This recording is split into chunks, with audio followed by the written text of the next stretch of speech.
Hi everyone, good afternoon. We're gonna start. We are already running a bit late.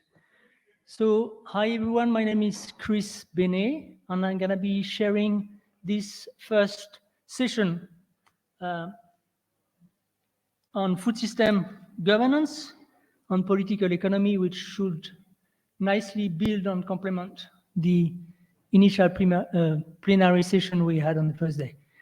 I'm going to call actually the second presenter, Crispin, waiting for the initial first presenter to get online. So, Crispin, please, you want to move from here or there? Whichever way. I'll move.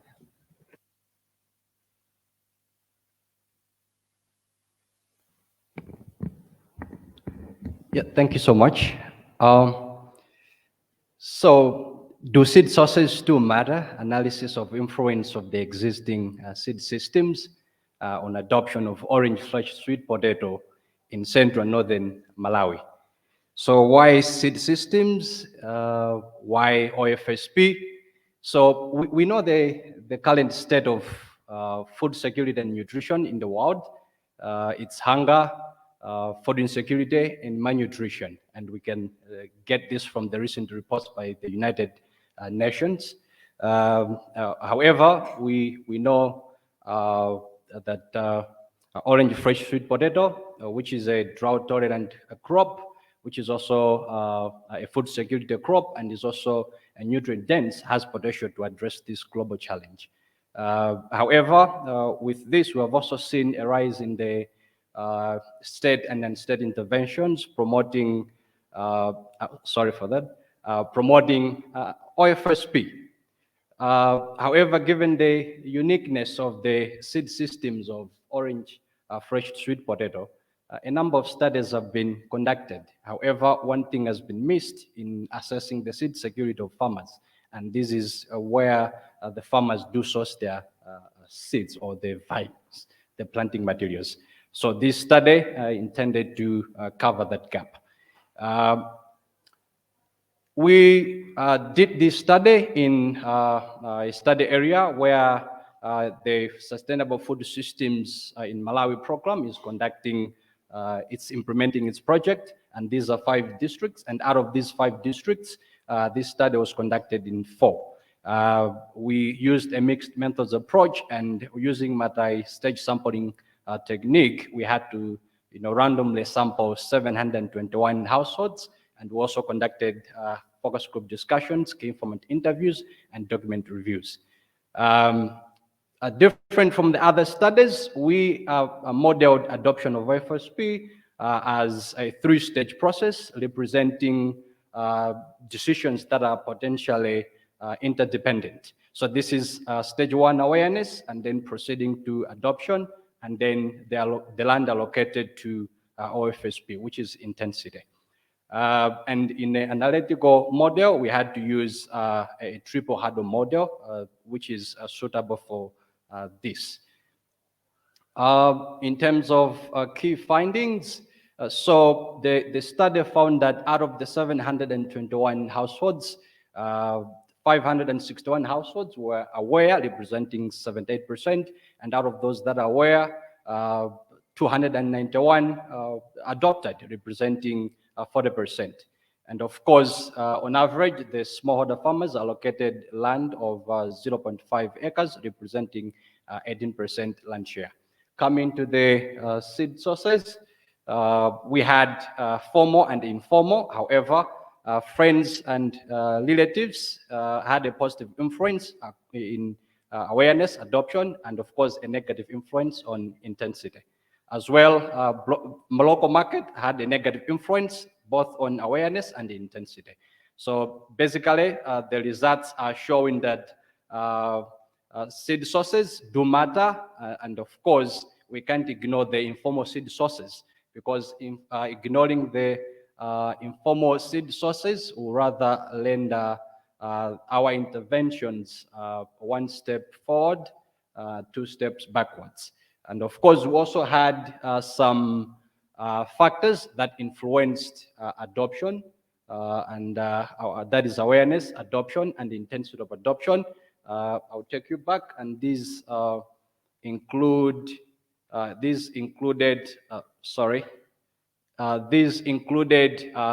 nutrition-sensitive projects.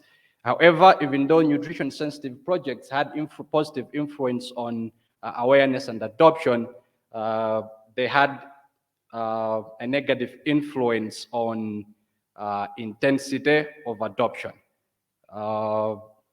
As we can see there, that meant those that participated in nutrition-sensitive projects were less likely to intensify or to allocate more land to OFSP than those that did not participate.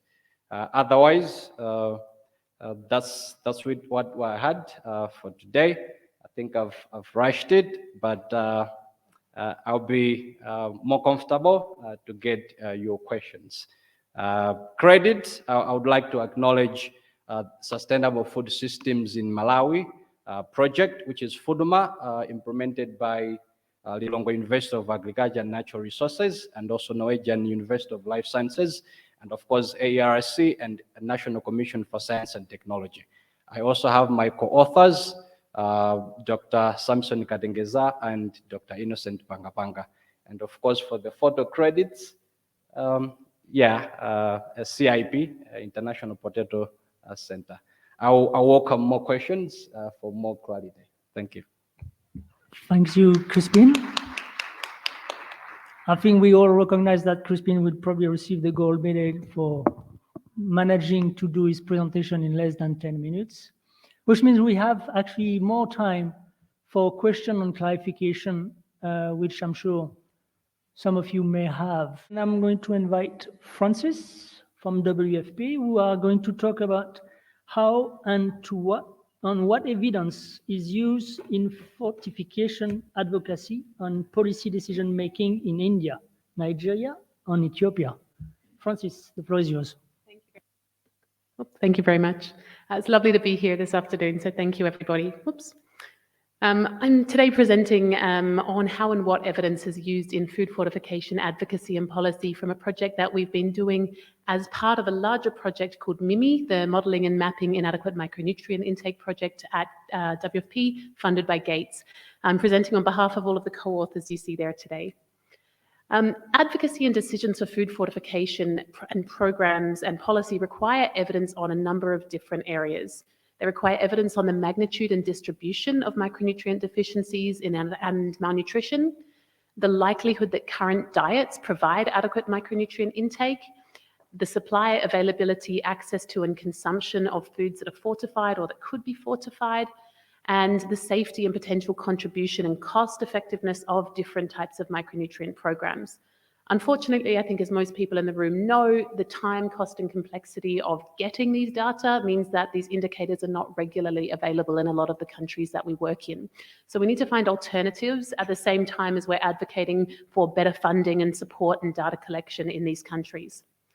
The MIMI project overall is really helping to close gaps in the micronutrient data landscape by modelling and mapping a novel index for overall inadequate micronutrient intake. And we want to use this to help inform national level decision-making on fortification and other micronutrient programs in this short and medium term until there are hopefully better data systems around. I'm going to briefly explain what the objectives of the project are so you understand why we did this qualitative piece of research. The first objective is what I'm presenting today, really engaging with decision makers to understand what decisions are made around fortification and what data needs there are to inform these decisions, how data is currently used. We also then are developing a novel index for the overall risk of inadequate micronutrient intake, and we're applying machine learning to predict this index. So we're doing a lot of modeling to help fill these data gaps that Kevin Tang will be presenting more about on Thursday. We're then going to put all of the data outputs on big interactive subnational maps, do modelling of micronutrient initiatives as well, and then field test the policy relevance of these products in Nigeria, India, and Ethiopia. We wanted to do this qualitative piece at the beginning to really inform all of these steps and really make sure that we understand what we're talking about when we talk about filling data gaps. So this part of the project is about informing evidence generation and application as part of the MIMI project, and we applied qualitative research to really understand, as I said before, what decisions are being made across the fortification policy cycle, how evidence is being used or not used, and what data gaps are persisting. Very briefly, as in, sorry, I don't know what's happened to my slides. They looked much more beautiful this morning, I promise. The methods were stakeholder mapping, key informant interviews, continuous thematic analysis, and then putting this into a conceptual framework that had already been developed through literature review, but adding to and evolving this conceptual framework over time.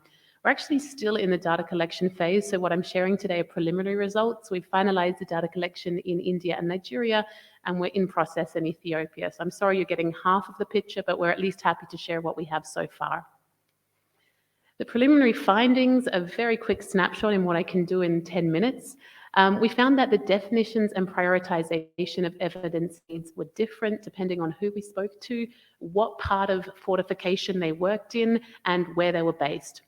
So the evidence on need in terms of the likelihood that there are micronutrient deficiencies or inadequate intake of micronutrients in a country, that was considered just the tip of the iceberg. And some people we spoke to said, we already know there are problems. That's why we're talking about fortification in the first place. Others really felt that this was a very important piece of evidence that we needed to make a case, but that it wasn't enough to then inform decisions or actually decide what to do. There is a quote on the right that really illustrates this. Here, the real demand is for evidence that the program would work, would actually have an impact on iron levels. So there was a lot of stakeholders prioritizing evidence on feasibility of fortification programs, industry readiness for fortification programs, as well as the effectiveness, whether it can have an impact on intake and micronutrient status, as well as safety. There was a lot of concern about toxicity of fortification. Program as effectiveness and safety data was considered not enough in some contexts if it wasn't from that country, and in some contexts even if it wasn't from that particular part of the country. So there was a lot of demand for context-specific trials, which may not be what the people generating this evidence agree with. So there was a real discrepancy there between the evidence providers and the people demanding evidence. There was also a lot of demand for data that could be disaggregated, so not national level figures, really wanting admin level 2 or below. So the second quote shows being able to show who is most vulnerable and how, not at the national level, lower down, that's what's really needed. And the last quote, although there's a great deal of acknowledgement that we should be doing fortification, we need more data about its effect and impact here, plus whether it's having any kind of side effects or toxicity-related effects based on diets. The next key finding, there were a lot of opportunities to combine forces, build capacity, and use modelling to fill data gaps. There was a lot of agreement that one piece of evidence or one source of evidence is absolutely not enough, and wherever evidence is being presented, there is a need to triangulate. I know a lot of this sounds like common sense, but I think it was a very, very good reminder in this context when a lot of different groups, such as ourselves, are working on evidence generation. So there's a real demand for packaging any evidence and triangulating when it's being presented. There was a lot of demand for more capacity for accessing data, generating data, doing secondary analysis, but also making use of existing data by almost all stakeholders we spoke to. Modelling was spoken about a lot as this emerging, exciting alternative to primary data collection. However, there was a lot of hesitation about the data that goes into the modelling, the methods, how transparent they are, and this real desire to understand what the assumptions are and what the methods are. So there was a lot of requests to be brought along with that modelling as well. And then lastly, the capacity building and the communication, the capacity building for presenting and using the data and communicating the data was just as important as the evidence itself. So there was this real demand for evidence in multiple formats. So not just putting data on a dashboard, also providing use cases that would step somebody through that dashboard step by step. If you want to make a case for the need to focus on anemia in this country, how would I exactly use that online dashboard to do that? A YouTube video to accompany that, as well as instructions. This real sort of demand for case study type use of these different tools, as well as static policy briefs, 2 pages for ministers, for example, and providing access to the full data sets. The general public were raised as this increasingly important data stakeholder. So there was this a quote on the right that really illustrates this. People care about eating natural foods and natural remedies, thinking everything is chemical. It's not easy to convince them. So really making sure that there is data sharing with the general public in a way that makes sense to them. And lastly, I think as some people in the room would know, fortification can be very political in some countries.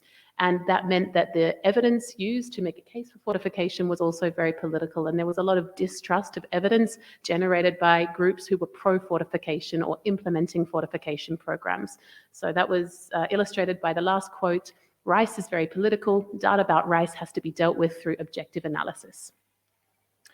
This was the conceptual framework that we started out with. It was very taken from the Orange Book on fortification, around different questions that might be asked in designing fortification programs. Is it needed? What micronutrients should be included? Which foods? How should the program be made accessible? And is the existing program appropriate? As we started doing more and more rounds of these interviews and analysing the data in a continuous way, it started looking more like this. And this was something that was presented to interview participants at each one of the interviews. So there was a lot that wanted to be put into it, taken out of it, reworked.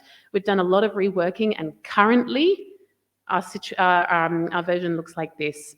It's not a circle anymore. I think that's the important thing. If anything, we'd like to rework this so it's more of a zigzag, but we needed it to be something that could also be read by this group. There is now higher level kind of subjects, but many questions that are asked at each stage. And overarching everything is that multiple evidence sources, partners, and contexts are needed here. And underneath it, all of this needs to be used to justify and prioritize. So it's not as simple as just following a nice trail. The next steps, we're really wanting to apply this to the whole project. That's the main way that we're using this information. We're finalizing the data collection, and we'll be finalizing our summary of these findings as that goes through. We'll be applying the findings across the whole project, both in the data that we generate, but who is involved in generating that data, how we bring them along with us. How we explore capacity building in the project is a really big question here, and as well as how we explore building capacity to share this data and do something with the evidence that we're generating. So we really want to work with at least our country officers in supporting them to present and make a case with this data or take it to the final mile. We are linking findings and the conceptual framework with a lot of partner projects that we're working with in this space. There's a lot of investment at the moment in better data around micronutrients, and we're really excited to be part of that community. We're documenting this process, and we're also documenting the end process of the project. So when we go back to have dissemination workshops, when we're involved in policy discussions, we want to really, I think, quite in-depth documentation of that, because there's very little policy-making evidence out there of fortification at the moment. I didn't explain this, but Kevin will more when he speaks on Thursday. We're working at the moment in countries that have quite a lot of data because we want to be able to validate. But we would then like to expand this sort of work into what we're calling countries who don't have the same luxury of big data sets as Nigeria, India, and Ethiopia. And then lastly, we really want to triangulate the data that we're generating and making sure that when we're presenting it, we're doing it in a way that brings in other relevant data. This is what, I'll just finish up by now. This is eventually what we're planning for with the end of the project. At the moment, WFP has a hunger map on food security, and we would like to add a nutrition lens. If you'd like more information, it's all there on the QR code. Thank you. Thank you so much, Francis. Thank you for a very relevant and I think very informative presentation on beyond the case of biofortification. I hope that you see that all of the, well, most of the issues that she raised really speak to a lot of the day-to-day, evidence that we are dealing with. Gaps in describing how evidence is used in policy for fortification. So there's a lot of data out there about there's a lot of studies that have been done that prove fortification should be used. There's a lot of effectiveness trials, but there's very little that's been published about how those data come together or how they've been used in policy processes. There's a very nice paper about zinc decision making, but there's very little outside of that. So that's why we did this study. That was the main gap we found. Thank you, Francis. Any more comment or question in the room or online? No? Okay, thank you, Francis. That was fantastically, I think, informative on some of the aspects around the politics of evidence. So if it's the case, then I'm going to turn to the next presenters, which is Dori Pate, online.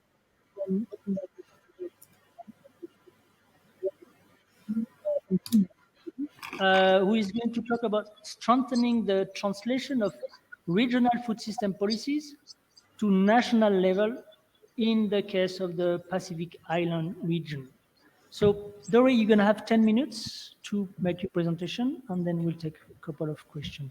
The floor is yours. Thank you. In this presentation, I will try to answer 3 major questions. And the first one is, how do we make sure that global and regional food system policy guidance is actually implemented on national level in countries? The second, how do we make sure that the global and regional food system policy guidance is actually suitable for countries to implement? And then third, who actually develops the global and regional food system policy guidance, and what roles do countries play in this development process?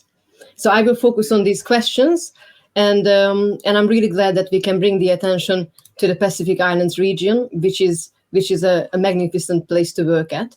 And I like to highlight that in this study, we work together with multiple partners, development partners, and academic institutions. But first, before I actually jump into discussing these questions, maybe the first thing we need to talk about is why would we want to have regional governance between different countries? And what I'm going to talk about is something what we can see in the literature, but it's also what we discovered in our studies, is that especially in the Pacific Island region, experts and government officials, they believe that regional governance is useful for a group of countries when they have very similar problems. And they find that it's actually easier to work them out, solve the issues together. You might have heard the saying that if you're going to go fast, you go alone, but if you're going to go far, you go together. In this spirit, regional governance could work well because countries, they are able to pool resources, and it also provides a shared identity, as it is done in the Pacific Islands region. And the shared identity can be really useful when a region when there are a lot of small countries together, they join as a region. They can elevate their voices in the global scene instead of just being one tiny drop in the big ocean. Now, there are some disadvantages of regional governance, and one of these disadvantages is the question of sovereignty. That do we really need to do what people decide in the regional scene, or can we keep our local national initiatives as well?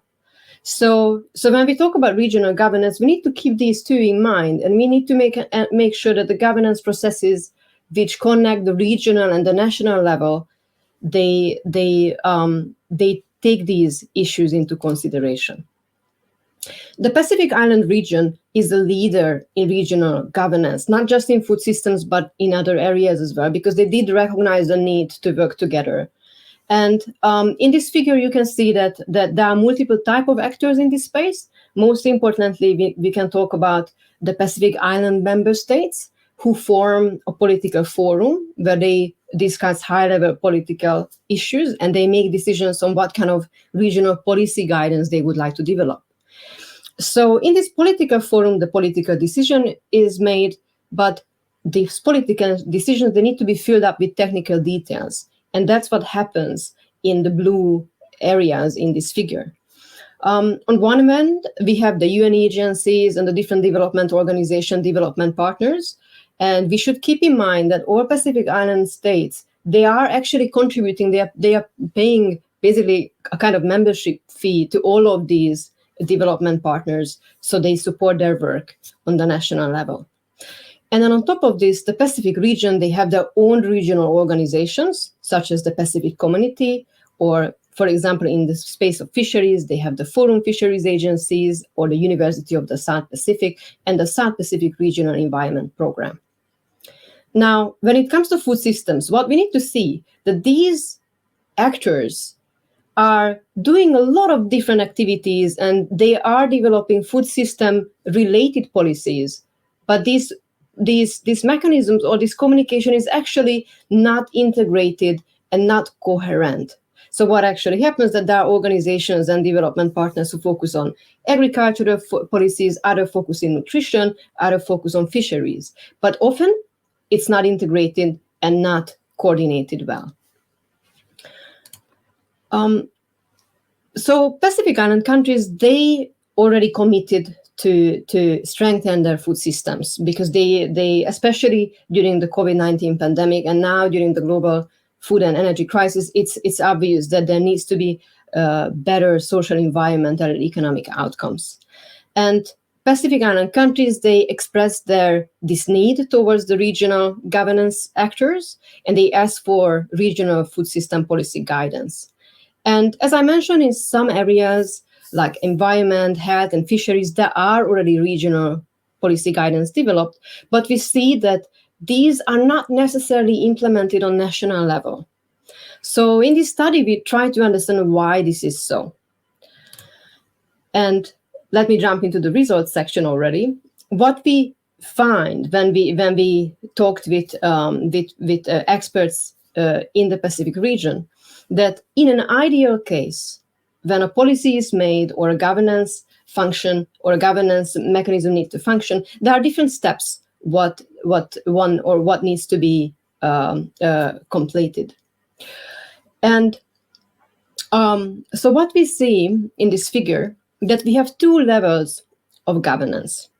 We have a regional level governance on the higher level, and we have a national level governance on the lower level.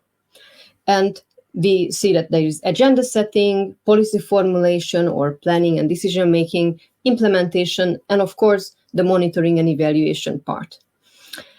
In this figure, in an ideal situation, all these functions, they strong, they happen, and most importantly, they are connected to each other. This is what the different arrows indicate in the figure.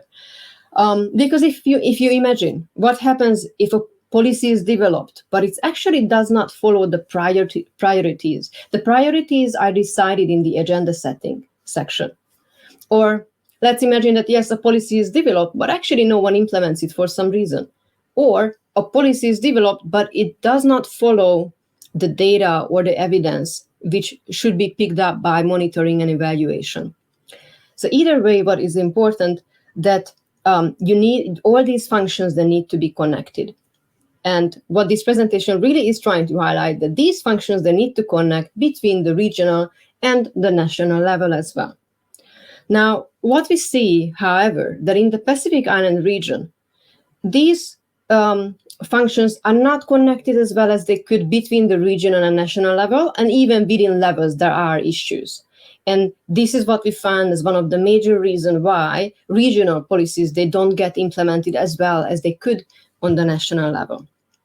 So what we often see, that the dynamic between the Pacific Island countries and the regional organizations is not strong enough. And altogether, there is an incoherence between organizations, and there is a lack of coordination between the different sectors as well. So one of the main recommendations of our study is the need to improve this regional national level food system coordination mechanism by actually setting up either a forum or a committee or a task force or an agency which actually dedicated to food system coordination. So basically bring together fisheries, agriculture, health, and integrate them. Now, it is, of course, very important that it should not place additional burden on the countries, because Pacific Island, small island countries, they are small, so they don't have many people to working on these issues, and they are often already overburdened. What we see is that because there haven't been so many of these food system coordination mechanisms developed before, there are a lot of questions about how this should look like. And we would like to investigate that in the future. So should it be a committee or should it be an agency? Should it be formal or informal? Who should be present? And here I like to highlight that it is important to have private companies present, but especially in the nutrition space, we have to be very careful what kind of companies are present. We know that there are multinational food manufacturers, they are very powerful. And when inviting these actors into food system governance discussions, we have to keep in mind that their interests are not necessarily for advancing public health, but to advance their profit. But that's a topic of another presentation. And then also the other question: who should lead this committee or this agency? But what has been recognized, that whoever is the leader of such committee needs to have multi-sectoral food system expertise.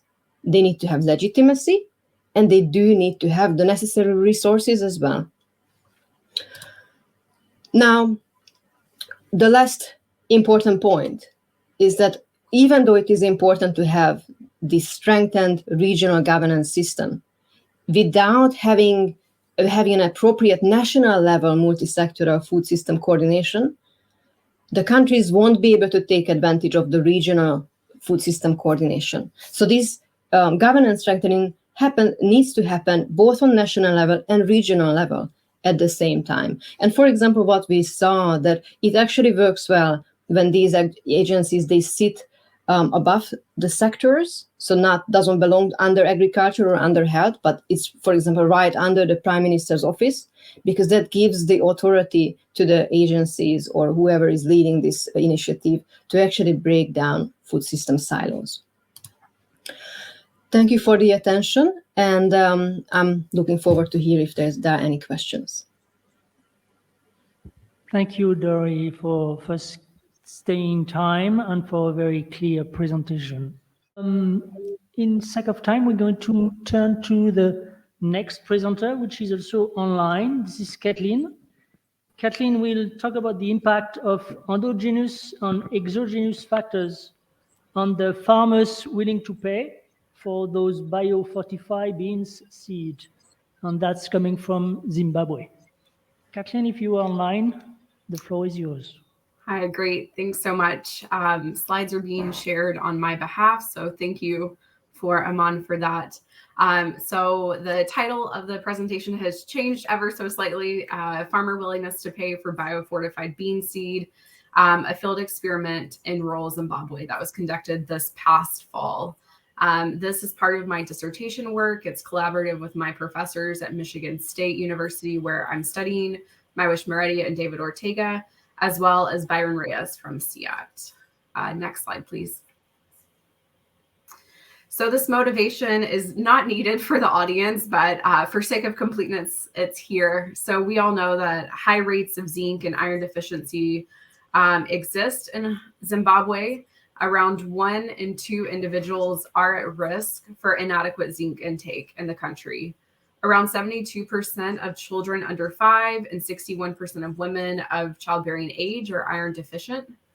Around 49% of Zimbabweans live in extreme poverty, which makes it very difficult to afford or access a diverse diet, which is rich in these nutrients that we need for healthy living. Agriculture serves as the backbone of the economy in the country, and it constitutes the primary livelihood for around 70% of the population. Beans are among a primary crop that's grown throughout Zimbabwe.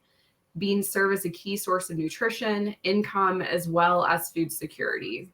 And a majority of farmers that grow beans consume a portion of beans from their own harvest.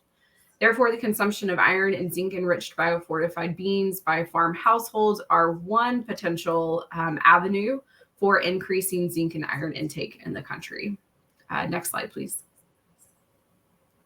In terms of contributions, we have 2 main contributions for the study. The first is that we measure farmer demand of a new seed variety that's based on consumption attributes. Most smallholder farmers, as I just mentioned, consume a portion of what they grow. So in that case, they're likely considering both agronomic as well as consumption traits when they're choosing which seed varieties to purchase and grow. A majority of farmer acceptance and willingness to pay studies, though, to date have focused solely on the agronomic traits of these seed varieties in general. And our second contribution is that we're looking at disentangling the impact of varying levels of information on farmer willingness to pay.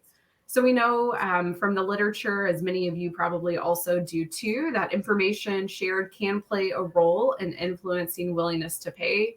This can range from minimal efforts of information such as product labels, or it can be more extensive information shared via videos or audio clips. And we employ 3 different levels of information. Next slide. We have 3 main research questions that parallel the 3 levels of information that we share with our respondents. The first is, what is the impact of the nutrition label? So we add a nutrition label I'll talk about in a moment that says iron and zinc enriched. For the biofortified bean seed used in the study, it's NOAA 45 is the bean variety. The second question is, what is the incremental impact of nutrition deficiency and biofortified bean information on farmer willingness to pay for this biofortified variety? And then third, what is the incremental impact of cooking time, quality, and taste information on farmer willingness to pay for this biofortified variety again? Next slide. In terms of our experimental design, we conduct a within subjects willingness to pay study using the BDM mechanism. I'm happy to answer questions about that in the Q&A part. And we conduct this in rural Zimbabwe. We had 3 different bean products that we used. The first was Gloria, which is a non-biofortified benchmark seed. It's one of the most popular bean varieties grown in the country and throughout the regions in which we were conducting the study. The other 2 seed products were both the biofortified bean seed, NOAA 45. However, one was just the seed product as it is currently in the market with no nutrition label.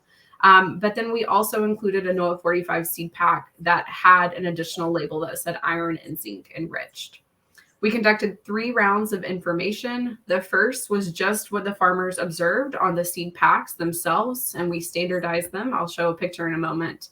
The second is the deficiency information, health impacts of the deficiency of zinc and iron in the country, and the nutrition benefits of consuming iron and zinc enriched beans were shared from a script that enumerators read from for standardized information. And then the third round, again, enumerators read from a script that shared information on cooking time, quality, and taste of the biofortified variety. Next slide. Our data collected, we came from 6 different provinces in the country. We collected from 262 bean farmers. We did drop a few that won but didn't pay for incentive compatibility issues. And you can see a map of the country of Zimbabwe and where we collected data. So data was collected this past fall from mid-November to early December.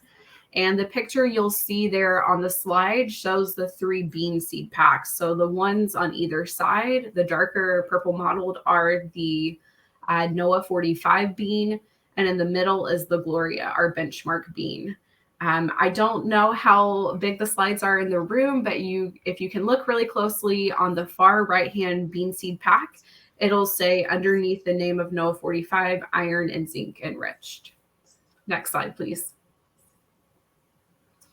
In terms of just descriptive information, we do see significant differences across our 3 rounds.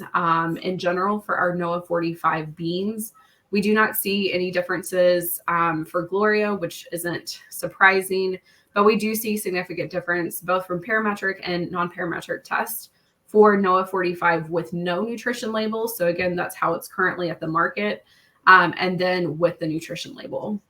Next slide, please. I won't spend too much time on this, but in terms of our empirical framework, the first question, the first equation there you see addresses this first question of the impact of the label.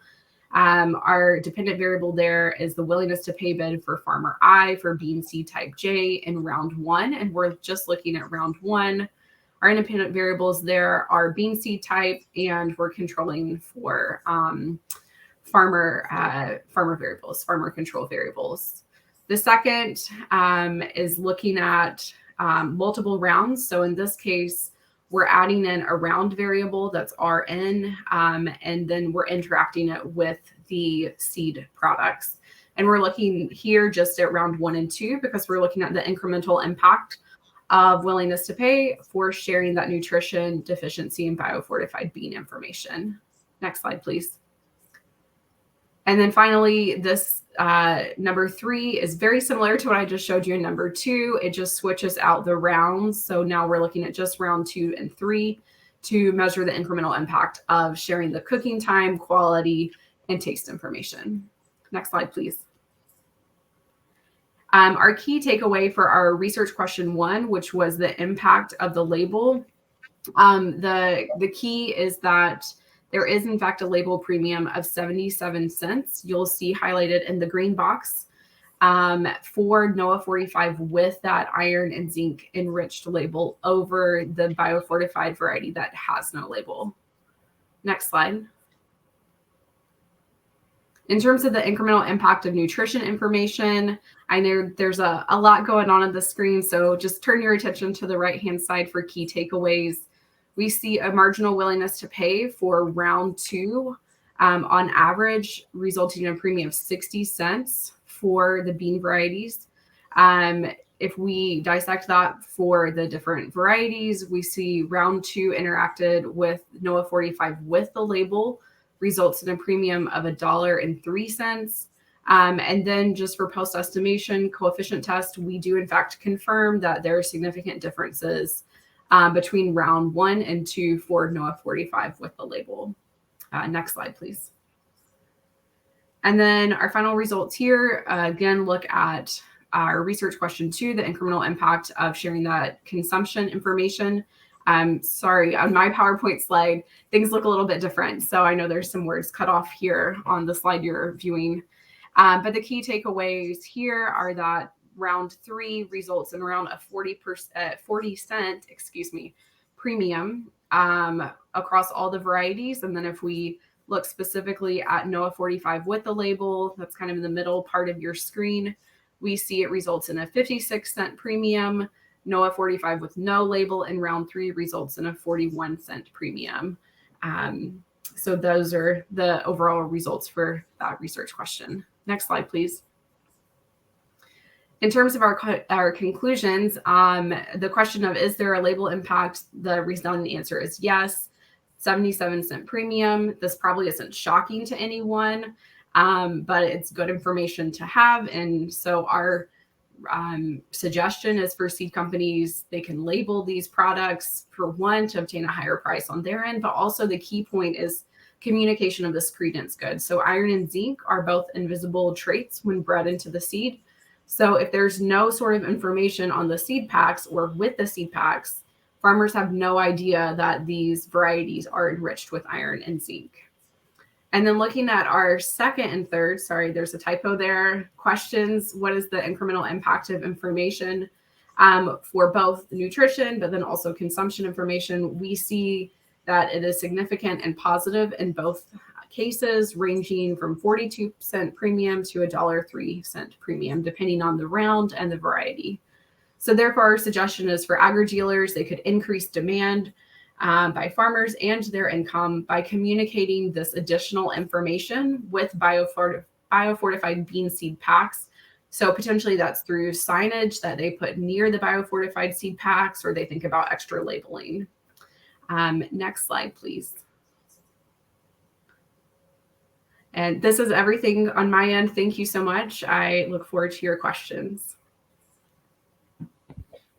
Thank you, Kathleen, for your presentation. So after Dory taking us from the high regional level, Kathleen brought us down to the micro level of decision-making process at the farmer level.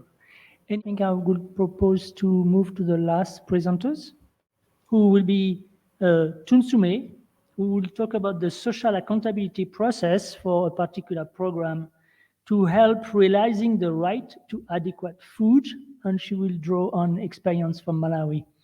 The floor is yours. Thank you so much. Good afternoon, everyone. So I would like to start by saying that we can all agree in this room that food systems is multidimensional. And we cannot talk about addressing our food systems without actually taking into account the rights-based approaches in addressing structural causes of hunger and malnutrition. This also means that the right to food is at the core of our food systems. However, in Malawi, studies have shown that people are not aware of their right to food. They are not aware of their rights and entitlements. They are not aware of government's role and responsibility in creating a conducive environment where the right to food is realized. And because of that, they find it very difficult or are not able to hold government into account for realization of the right to food. And in addition to this, in Malawi, government programs that deliver on the right to food have proved to be ineffective because there are a lot of capacity gaps in the implementation of such programs, but also there's a lot of lack of inclusivity among other challenges. And because of this, we conducted a study on social accountability process in one of the districts in Malawi called Mangochi, which was basically aimed at generating evidence for advocacy on the right to food using the most affected people at the grassroots, but also as a way of empowering right holders to take charge and demand for issues to do with food and nutrition to the government. In social accountability process, we used 3 tools. The first one is the community scorecard. The second was the social audit, and the third one was the public hearing. This whole process used facilitators that were trained to facilitate the process. This involved the civil society with the support of extension workers for the government across the targeted areas. So the community scorecards, we developed 17 indicators. These indicators were based on the Affordable Farm Inputs Program. So our case study was focused on the Affordable Farm Inputs Program, which is implemented by the Malawi government. It's mainly a program that is aimed at ensuring food security in Malawi by providing subsidized farm inputs for rural farmers. So they provide fertilizer and seeds, maize seeds mostly, to farmers. So the indicators were based on the guidelines that were provided by government, and the indicators were developed by the community together with the duty bearers. So these indicators were used by the communities to actually provide the perception of how they feel like this program was implemented by government. So this took into account a lot of issues: timeliness, quality, quantity of the products, effectiveness of the program, among other things. So these targeted 11 extension planning areas in the targeted area, and about 670 people were targeted, about 391 males and 299 females participated in scoring the indicators. Moving on to this, we also conducted a social audit. So this is basically an assessment of impact of the program. This looked at what was planned versus what was actually realized on the ground. So beneficiaries targeted by the program were verified, but also trying to verify whether they received the required quantity of the inputs they were supposed to receive, but also was it of the stated quality they were supposed to receive, and many others, or whether they were able to even access the farm inputs on time. So we also managed to compile an audit on this. And lastly, we conducted a public hearing. So this is basically bringing together the community, the duty bearers. These are relevant ministries in government accountable for food and nutrition, but also the AIP program. We also brought together the civil society, the private sector, among other stakeholders that were involved. So this was a platform for disseminating the findings, looking at the community scorecards, which generated perception of people's and people's understanding of how the program was implemented, but also we brought the evidence, which was also the social audit, the findings of the social audit, to actually present it to the duty bearers. But also, this created a chance where the right holders themselves were able to present their concerns, were able to demand for things they feel like need to be included in policy planning, but also even in other areas where they feel like government needs to take into account when developing programs that deliver on the right to food. So this also event was very successful. So I would like to just quickly go through some of the findings that people had brought up at this public hearing through the social audit, but also the scorecards. So some of them were that there were a lot of operational challenges that came with the program, the AIP program. This was mostly issues to do with the system that was used for people to redeem the farm inputs. It was very challenging, and a number of people were not able to even access the products, the fertilizer, or the seeds. There was also a lack of consideration for other geographical locations where farm inputs were not even delivered, or they were just delivered partly, and people were not able to access what they were entitled to.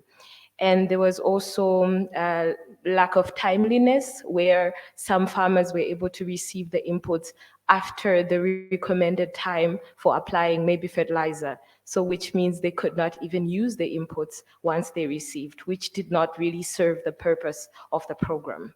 So, and additionally, there were also alleged issues to do with corruption, where other farmers claimed they were told to pay more than what government had actually stipulated for the program. And also looking at the scores from the government extension services themselves, there was also an issue of lack of adoption of modern farming technologies, which needed to go along with the product so that people have produced enough. So this was mainly also due to lack of enough extension officers by government to support the people, but also partly it was because of resistance to change, where some farmers simply did not want to adopt the modern practices.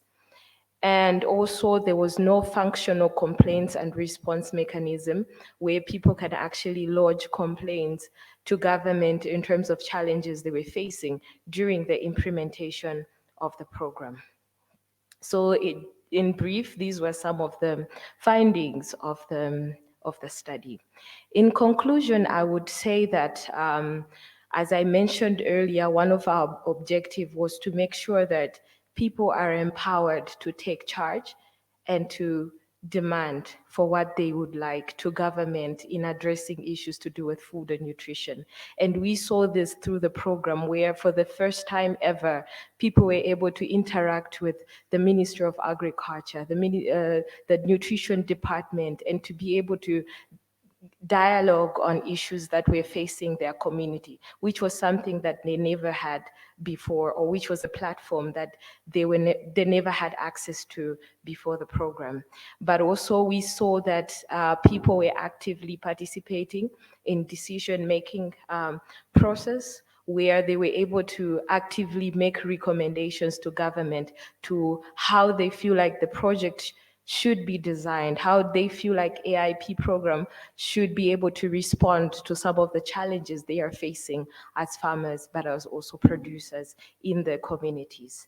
So one of the most fascinating things that also came out of this project was during the process of engaging with duty bearers and having this conversation, government saw that there was a challenge of communication or information sharing between them and the communities, that they initiated the establishment of what we call a grievance redressal mechanism, a place where communities can be able to channel complaints or concerns to the government.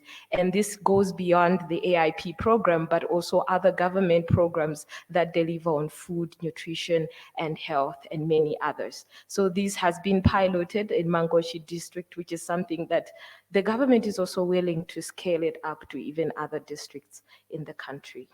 So all in all, people very satisfied and very happy that they have this platform which they can continuously have to engage with duty bearers. So you would agree with me that advocacy is not a one-time thing, or it's not something that you can achieve at once. It takes time, it's progressive, it needs people to keep following up and continue conversation. So as of now, I think it's something that's still ongoing, where people continuously have to use such platforms in order to advocate or take action and demand for services that they need in order to address their issues to do with hunger and malnutrition. Thank you so much. Thank you, Thanks, Tunsume. Christian. Yeah. Thank you for that exploration of the different mechanisms of accountability at the community level. Takeaway from this session is that we have seen, in fact, many different facets of governance issues in relation to food systems. Not only the nature of those issues is varied, so we talk about how evidence is or is not instrumentalized in some of the advocacy program, or to what type of governance model is maybe more appropriate in the specific context of the small islands in Pacific. We heard about the decision-making process regarding adoptions of bio-fortified seeds, to the right to foods and mechanisms of accountability to strengthen the voice of the community. Those are different type of those different type of issues related to governance. The level at which they operate was also very varied, from the individuals, farmers, up to the regional level. I think what is to remind us is that basically maybe in the coming years, FONH can or should continue to have those kind of session more on the governance and political economy of the processes that are related to improving the food system and its transformation. There's probably more to come on what to say. So once again, thanks to the online and face-to-face presenters, thanks to you, and I guess we can close this session. Thank you very much.